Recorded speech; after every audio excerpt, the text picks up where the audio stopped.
की है। किसी नेता के खिलाफ, किसी पार्टी के खिलाफ हमारी लड़ाई नहीं है।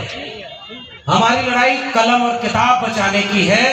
और मैं शुक्रिया अदा करता हूं फतेह बहादुर जी का, और उससे ज्यादा शुक्रिया उस राजनीतिक दल का करना चाहता हूं जो अपने विधायक के साथ कंधे से कंधा मिलाकर खड़ा है और उन्होंने हिम्मत दी। एक शेर बड़ा मौजू है कि जुल्म के साए में लब खोलेगा कौन, और हम भी चुप रहे तो फिर बोलेगा कौन। इसलिए मैं पूरी तरह से इस बात की, इस लड़ाई के, इस वैचारिक लड़ाई के साथ खड़ा होने आया हूं। क्या बोला था इन्होंने, फतेह बहादुर जी ने? उन्होंने माता सावित्रीबाई फूले का कोटेशन बोला था। इस मंच पर आदरणीय शिक्षा मंत्री चंद्रशेखर जी बैठे हुए हैं। इन्होंने क्या बोला था? अधम जाति में विद्या पाए, भयहु यथा अहि दूध पिलाए। और इस बात के लिए कहा कि हमारी पूरी लड़ाई मान सम्मान की है, और जिस ग्रंथ में हमारे लोगों के लिए कोई गलत बात लिखी होगी तो हम उसकी आलोचना करेंगे। क्या बोला है तमाम उन बहुजन लोगों ने जो ये सवाल खड़ा किया सम्मान और स्वाभिमान का? तो गर्दन काटने और जीभ काटने वालों को मेरा एक सवाल है, भाई आपके यहां तो काटने मारने का परंपरा नहीं था। आपके यहां तो ऐसी ताकत हुआ करती थी कि एक श्राप दे देते और ये भस्म हो जाते। ये तो हिंसा आपके धर्म में तो थी नहीं। इसका मतलब कोई ऐसी ताकत नहीं है, कोई ऐसा श्राप बना ही नहीं है, वरना गर्दन काटने की बात नहीं करनी पड़ती। इसीलिए सबसे पहली बात यह है कि वैचारिक लड़ाई कलम और किताब से लड़ी जाती है, और त्रिशूल और तलवार के खिलाफ कलम और किताब की लड़ाई का साथ देने के लिए मैं इस मंच पर आया हूं, और आप सबके सामने ये कबूल करता हूं कि इस कलम और किताब की लड़ाई को हम आगे बढ़ाएंगे और कलम किताब को जीतने की बात करेंगे। आज ये कार्यक्रम जो हुआ है, ये कार्यक्रम माता सावित्रीबाई फूले के ऊपर, और ये होता है एक वैचारिक आंदोलन। अगर आपको फतेह बहादुर जी की कोई बात गलत लग रही है तो आपको यह कहना चाहिए कि ज्योतिबा फूले और सावित्रीबाई फूले गलत है, नहीं कह सकते। अगर आपको बाकी लोगों की बात गलत लग रही है तो यह बात तो हजारों साल से हमारे पुरखे पूछते आए। तुम कद बाबन हम कद सूद, और हम कद लोहू तुम कद दूध। मैं और चौपाइयां पढ़ता हूं, मैं तो अपने ऊपर बात भी नहीं कर रहा हूं। प्रोफेसर जी हैं, शिक्षा मंत्री जी, और आदरणीय आलोक मेहता जी बैठे हुए हैं, अनिता जी बैठी हुई हैं, मंत्री हैं। मैं आप लोग के सामने देखिए शुरू में एक बात कहना चाह रहा हूं। आलोक सर जब बोल रहे थे कि हमारी सरकार है तब ये कार्यक्रम हो रहा है, और ये जलसे की तरह हो रहा है, और फर्क देखना होता तो आप हमारे यूपी में आ जाते, वहां अयोध्या मथुरा काशी तीनों है, और अगर आप इस तरह का कार्यक्रम चलाएंगे तो उसके लिए बुलडोजर खड़ा हुआ है। ये अंतर है उनमें और हम में। वहां पर कांवड़ लेकर जाने वालों पर वहां के मुख्यमंत्री फूलों की बारिश करते हैं, और 69,000 शिक्षक भर्ती के घोटाला के शिकार SC ST OBC 500 दिन से ज्यादा समय से आंदोलन कर रहे हैं, उनके ऊपर उनकी पुलिस लाठी चलाती है। और बिहार एक ऐसा राज्य है जहां तलवार और त्रिशूल के सामने आजादी के बाद पहली बार कोई सरकार ऐसी है जिसने एक साल में 5 लाख लोगों से ज्यादा को सरकारी नौकरी दी। 5 लाख से सरकारी नौकरी ज्यादा देती। और अभी तो शिक्षा मंत्री जी बैठे हुए, शायद 13 जनवरी को फिर 1 लाख लोगों को नियुक्ति पत्र बांटा जा रहा है, और ये है वो बिहार की जमीन। इसलिए मुझे लगता है सर, हमारे जैसे लोग जब बिहार आते हैं तो इसकी मिट्टी में आज भी हमें तथागत बुद्ध की तर्कशील प्रज्ञा करुणा की ताकत महसूस होती है। इसलिए हम बिहार से ऊर्जा लेकर जाते हैं।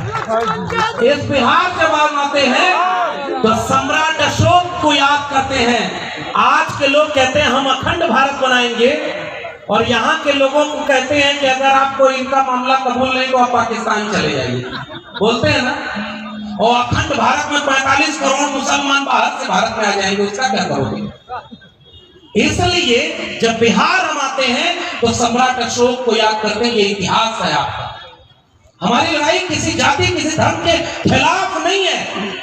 सम्राट अशोक ने जब तलवार उठाई तो वहां मैं गया हूं, उस जगह पर बंगाल में नदी का रंग लाल हो गया था, और जब तलवार रख करके बुद्धिज्म का परचम उठाया, ये पंचशील झंडा पूरी दुनिया में लहराया। उस ताकत का नाम है सम्राट अशोक। और उसकी बात मैं बिहार में जब भी आता हूं तो याद करता हूं। ये बिहार मानव कर्पूरी ठाकुर की जमीन है। ये बिहार कर्पूरी ठाकुर की जमीन इसलिए मैं कहता हूं, इतिहास इसलिए भी याद किया जाना चाहिए सर। मैं उत्तर प्रदेश का रहने वाला हूं, और जिस समय उत्तर प्रदेश में मुख्यमंत्री थे, आओ अगर आपकी भावना आहत होती है इस तरह के बयानों पर, तो प्रोफेसर चंद्रशेखर ने यही सवाल पूछा था कि अगर तुम्हारी किताब में कोई बात लिखी है जिससे हमारी भावना आहत होती है, तो हमारी भावना की कोई कीमत नहीं है क्या? हम अपनी भावना आहत करने वालों के खिलाफ बोलेंगे, और इसका अधिकार हमें भारत का संविधान देता है। संविधान ने इजाजत दी। तो एक इतिहास ये भी याद करिए, और इस बात को आज कहने का वक्त है। उत्तर प्रदेश में मुख्यमंत्री थे राम नरेश यादव, और बिहार में मुख्यमंत्री थे कर्पूरी ठाकुर। एक अहिर बिरादरी के और दूसरे नाई बिरादरी के। दिल्ली के लोग उस इतिहास को याद करिए, उन्होंने क्या कहा कि दिल्ली से चमड़ा भेजा संदेश, और बार बनावे कर्पूरी और भैंस चरावे राम नरेश। ये किसने नारा लगाया?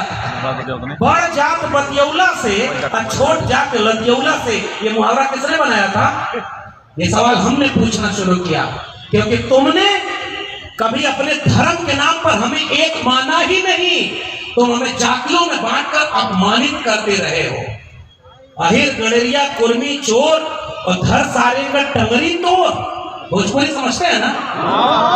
तब मैं बिहार में खड़ा हूं, और उस बिहार में जो समाजवादी आंदोलन, बिहार के लोगों का इतिहास पढ़िएगा, त्रिवेणी संघ का आंदोलन जो 90 की बात करता है, उसके बाद अर्जक संघ और बाबू जगदेव प्रसाद का आंदोलन।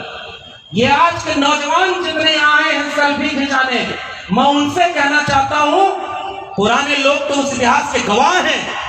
नौजवानों को आज पता ही नहीं कि धर्म की अफीम क्यों चलाई जा रही है, क्योंकि आपसे आपका इतिहास कोई पढ़ने नहीं देना चाहता। बाबू जगदेव प्रसाद, महामना रामस्वरूप वर्मा, उनके नारे को याद करिएगा, जिसमें समता की चाह नहीं वह बढ़िया इंसान नहीं। समता बिना समाज नहीं, बिन समाज जनराज नहीं। और जो जमीन को जोते बोए वो जमीन का मालिक होए, ये नारा लगा था। और समाजवादी जगह है ये भाई। बिहार के लोगों, आपसे ऊर्जा लेने के लिए मैं इस इतिहास को याद कर रहा हूं। क्या बोला था उन्होंने? दो बातें हैं मोटी मोटी, हमें चाहिए इज्जत और रोटी। हमारी लड़ाई इज्जत और रोटी की लड़ाई थी। जितने लोगों ने ये लड़ाई लड़ी है वो इज्जत और रोटी की लड़ाई है।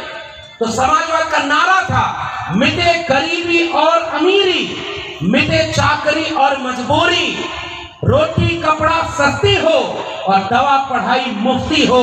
वो नारा जब आगे बढ़ा, उन्होंने क्या लिखा उस नारे में कि ब्राह्मणवाद की क्या पहचान, गिरपिट बोले करे न काम, और मानववाद की क्या पहचान, ब्राह्मण भंगी एक समान। ये नारा था, और उस नारे को डॉक्टर राम मनोहर लोहिया ने आगे बढ़ाया। इस पूरे नारे में कहीं आपको हिंसा नजर आ रही है क्या? किसी के खिलाफ गाली नजर आ रही है क्या? किसी का अपमान नजर आ रहा है क्या? उस नारे को डॉक्टर राम मनोहर लोहिया ने आगे बढ़ाया। सब पिछड़ा सन 100 पाने बांधी गांठ, और पिछड़ा पावे 100 में 60। और उस नारे को बाबू जगदेव प्रसाद और रामस्वरूप वर्मा ने आगे बढ़ाया कि 100 में 90 शोषित हैं, शोषितों ने ललकारा है, धन धरती और राजपाट में 90 भाग हमारा है, 10 का शासन 90 पर नहीं चलेगा, नहीं चलेगा। किसी के खिलाफ ये लड़ाई है क्या? ये लड़ाई आपके हक अधिकार की लड़ाई नहीं है। और उस नारे को जब आगे बढ़ाया, तब उन्होंने कहा कि जो जमीन को जोते बोए वो जमीन का मालिक होए, राष्ट्रपति का बेटा हो या चपरासी की हो संतान, और टाटा बिरला अंबानी हो, सबको शिक्षा एक समान, सबको शिक्षा सबको काम, वरना हो की नींद हराम। शिक्षा पर जो खर्चा हो बजट का 10वां हिस्सा हो और सबको शिक्षा दे न सके जो, वो सरकार निकम्मी है, और जो सरकार निकम्मी है वो सरकार। ये हमारी लड़ाई है, शिक्षा की कलम और किताब की लड़ाई है। और मैं याद करता हूं, मैं 3 मंत्री जिस मंच पर बैठे हो, मैं सच बताऊं, उदय जी बैठे हुए हैं, विधायक जी बैठे हुए हैं, बहुत सारे लोग, ऐसा बयान आज के वक्त में कोई भी अगर दे दे, सच बोल रहे हैं, डॉक्टर अंबेडकर को कोट करे, सावित्रीबाई फुले को कोट करे, उनकी पार्टियां उनसे कहती हैं कि ये उनका निजी बयान है, हम इनसे सहमत नहीं है, हम सबका सम्मान करते हैं। और आपके नेता, मैं याद करता हूं, मैं इतिहास याद कर रहा हूं अपने लिए, और मेरे जरिए ये बात जहां तक जाएगी, राष्ट्रीय जनता दल के लोग बैठे हुए हैं, ये बात कहने में अगर संकोच भी करेंगे तो अपने इतिहास को हम जैसे लोग याद करेंगे। जब मंडल आंदोलन आया, बीपी मंडल साहब यहाँ बिहार के थे ना, आरक्षण कहां से आई और कर्पूरी की मां और बहन के लिए गालियां दी गई थी, वो किसका था? और आलोक मेहता साहब अभी बोल रहे थे, उस जगह का नाम बोल रहे थे जहां पैर में चप्पल पहन करके आप सड़क पर नहीं चल सकते, तब बरहिया। और मैं तो कह रहा हूं सर, ऐसी जगह दर्जनों रही होगी, और इसलिए पैर में चप्पल पहनकर चल नहीं सकते, उनके सामने खटिया पर बैठ नहीं सकते, और तो और छोड़ो, तालाब से पानी नहीं पी सकते। इससे इस देश के लोगों का अपमान नहीं हुआ था क्या? इंसान वो नहीं थे क्या? कलम पकड़ ली, वेद सुन लिया तो कान में शीशा पिघला के डाल दो। दुनिया में कहीं ऐसी बात लिखी गई है क्या? इस देश का प्रधानमंत्री विदेश जाकर बोलते हैं कि हम युद्ध के देश से नहीं, बुद्ध के देश से आए हैं, और भारत में आते हैं तो बुद्ध के खिलाफ युद्ध छड़े हुए हैं। वहां जाके कहते हैं कि हम बुद्ध के देश से आए हैं। अरे भाई, वहां जाके बोलो ना कि हम उस देश से आए हैं जहां दुनिया में लोग एक तरह से पैदा होते हैं, हमारे यहाँ कोई मुख से पैदा होता है, कोई भुजाओं से पैदा होता है। ये बात दुनिया में नहीं बोलते, क्योंकि दुनिया वाले आपके ऊपर हंसेंगे। ऐसे नहीं होता भाई। क्यों? क्योंकि आपको बंटवारा करना था। इतिहास का मैं याद करना चाह रहा हूं, जब ये अपमान चारपाई पर बैठने नहीं दिया, इतिहास भूल गए क्या? अभी हमारे यहाँ उत्तर प्रदेश में कांड हुआ, 2 लोग, 2 परिवार के दोनों तरफ हत्या हुई, और जो यादव था उसके सामने बुलडोजर खड़ा कर दिया कि इसका घर गिरा देंगे। ये अपमान आज की तारीख में हुआ। उत्तर प्रदेश में हमारे मुख्यमंत्री रहे, आदरणीय मरहूम नेताजी के वो मुख्यमंत्री के बेटे रहे, ऑस्ट्रेलिया से पढ़ करके आए थे, और जब मुख्यमंत्री आवाज छोड़ा तो गंगा जल से उनका आवाज धुलवाया। ये अपमान नहीं हुआ क्या? हुआ सर। और इसलिए मैं पूछने आया हूं, जब ये अपमान आपके लोग करते थे 90 में बीपी मंडल साहब से विधानसभा में, पुराने लोग जानते होंगे, जब से मैंने इतिहास पढ़ा है, मैं अपने लोगों को समझाने के लिए बात कहता हूं। जब ये इतिहास बोला गया कि बीपी मंडल साहब के सामने खड़े होकर कहा गंगा में तेल रिस गया, आग लग गई, तो खड़ा होकर बोला गया कि एक शूद्र जब मुख्यमंत्री बन जाएगा तो गंगा में आग नहीं लगेगी तो और क्या होगा? बीपी मंडल साहब ने खड़े होकर बोला, ये गंगा में आग तो तेल रिसने से लगी है, लेकिन हमारे यहाँ होने से तुम्हारे सीने में जो आग लगी है, इसको हमें और भड़काए हैं, सबकी बराबरी का भारत में बना लिया। अपमान ये नहीं था क्या? अपमान इस बात का नहीं था जब मंडल आंदोलन लागू हुआ। और मैं याद कर रहा हूं, जातिवादी लोग कहते हैं ना, अभी तमाम लोग बोल रहे थे, उन्होंने ये बात कही कि जब हम सामाजिक न्याय की बात करते हैं तो हमसे कहा जाता है हम जातिवाद कर रहे हैं। गुजरात का मुख्यमंत्री रहते हुए कभी जातियां नहीं बताई थी, और जब भारत का प्रधानमंत्री बना हुआ तो जाति किसने बताई? नाम जान रहे हैं, मैं इस वैचारिक मन से किसी नेता का नाम लूंगा नहीं, नए नाम लेने की जरूरत ही क्या? कुछ लोग पनौती भी बोल रहे हैं, लेकिन हम तो नाम नहीं लेंगे, हम तो अपनी वैचारिक बात कह रहे हैं। जाति आपसे किसी ने पूछी थी? मैं ओबीसी मां का बेटा हूं, किसने बताया? राष्ट्रपति बनाया तो जाति किसने बताया? किसी ने प्रेस कॉन्फ्रेंस करके जाति बताई ना? जब उन्होंने अब के राष्ट्रपति बनाया तो बताया कि हम पहली बार एक आदिवासी महिला को राष्ट्रपति बना रहे हैं। और जब बिहार के लोगों ने कहा कि अब जाति जनगणना होगी, तो वही कह रहे हैं जातियां तो होती ही नहीं है, केवल गरीब, अमीर, किसान, नौजवान, यही जाति होगी। अब आप अपने इतिहास पर आइए। मंडल आंदोलन लागू हुआ तो मंडल के खिलाफ में कमंडल लेकर निकलने वाले लोग कौन थे? अब मैं आपके इतिहास पर आ रहा हूं। मुझे भी पता है उत्तर प्रदेश बिहार का एक रिश्ता है समाजवाद का, सामाजिक न्याय का। तो जैसे शिव चर्चा आपके यहाँ हो रही है वैसे ही शिव चर्चा हमारे यहाँ भी हो रही है।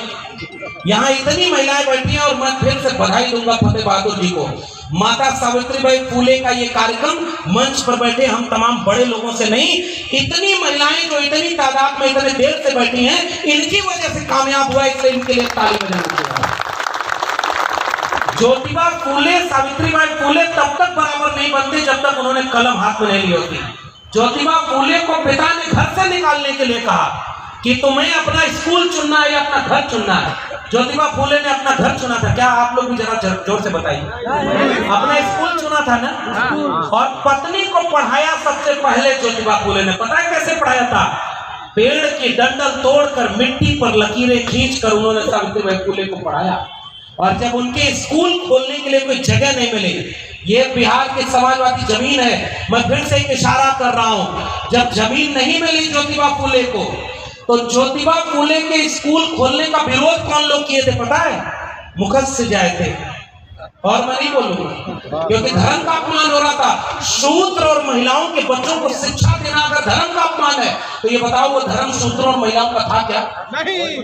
और ज्योतिबा फुले और सावित्रीबाई फुले के खिलाफ पुणे और भिड़ेवाला में बड़े बड़े पोस्टर लगा दिए गए कि धर्म का अपमान हो रहा है। तब उस समय जब उनको बहिष्कृत कर दिया तो अपना घर का आंगन दिया था स्कूल खोलने के लिए। उस व्यक्ति का नाम है उस्मान शेख और उनकी बहन थी फातिमा शेख जो उनके स्कूल में पढ़ाया जाया करती थी। ये है सांप्रदायिक सौहार्द और यह सामाजिक न्याय। सबने मिलकर के कलम और किताब बांटने का काम किया। वो सावित्रीबाई फुले जिनके ऊपर पत्थर और कीचड़ फेंका गया, 2 साड़ी लेकर जाती थी। महिलाएं यहाँ बैठी हुई हैं। हमारे यहाँ मैं आ रहा हूं उस इतिहास पर जो इस पार्टी का, इस विचारधारा का यहाँ का इतिहास है।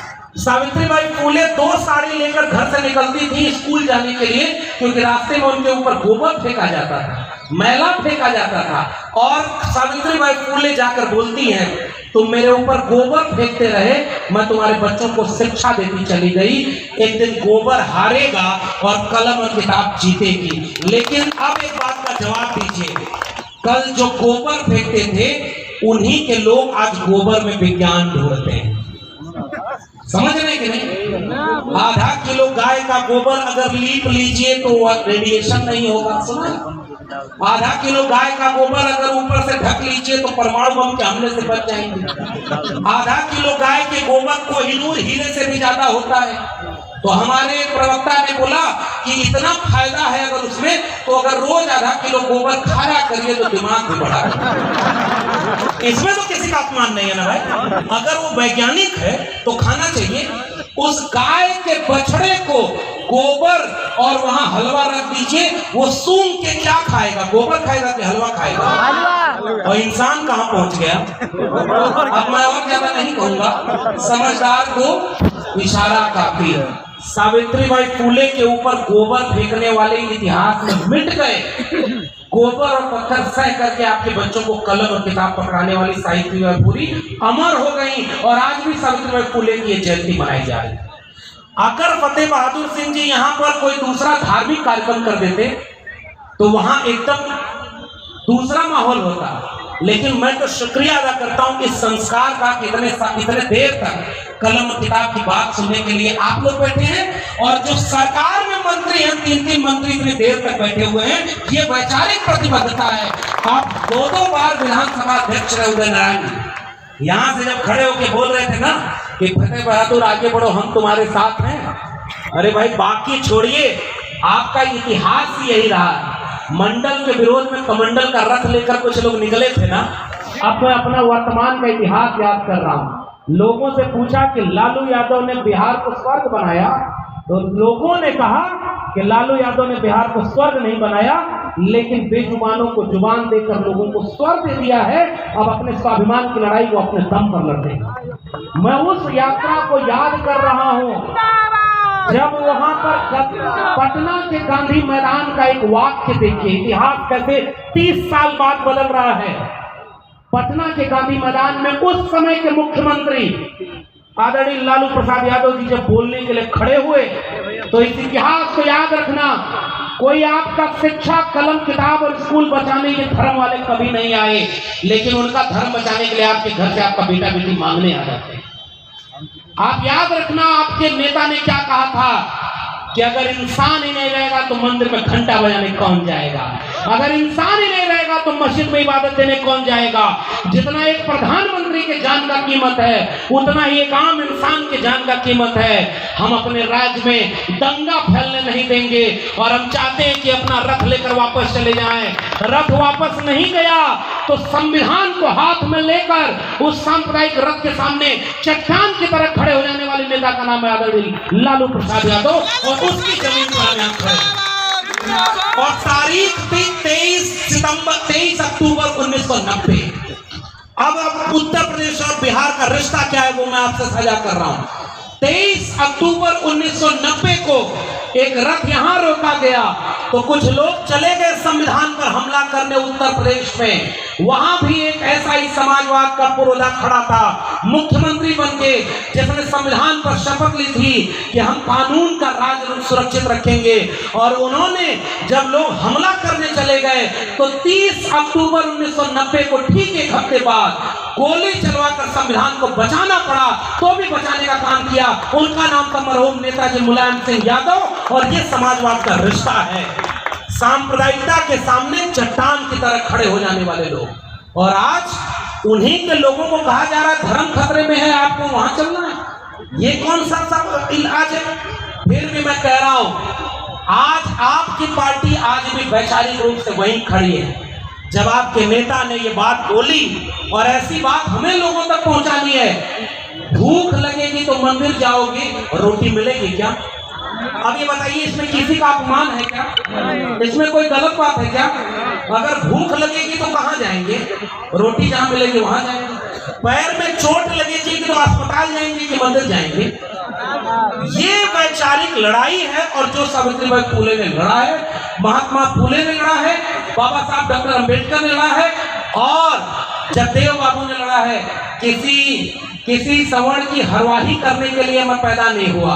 पहली पीढ़ी के लोग मारे जाएंगे, दूसरी पीढ़ी के लोग जेल जाएंगे, और तीसरी पीढ़ी के लोग राज करेंगे। आज जब आपके राज करने की बारी आई तो उधर कहा जा रहा है कि मंदिर वहीं बन रहा है, और आपके लोग उनको वोट दे रहे हैं। ये आखिरी बात कह करके, क्योंकि हमें शिक्षा मंत्री जी को भी सुनना है, बहुत देर से आप बैठे हैं। मैं एक पैगाम लेकर आपके बीच में आया हूँ, केवल इतिहास की बात करने देगा। वर्तमान में खतरा क्या है? वो जब समाजवादी आंदोलन सांप्रदायिकता के सामने चट्टान की तरह खड़ा था, उसने ही सवाल पूछा। अब तो पतंगे भी ये देखकर हैरान हो गई कि ये छतें भी हिंदू मुसलमान हो गई। ये जो बंटवारा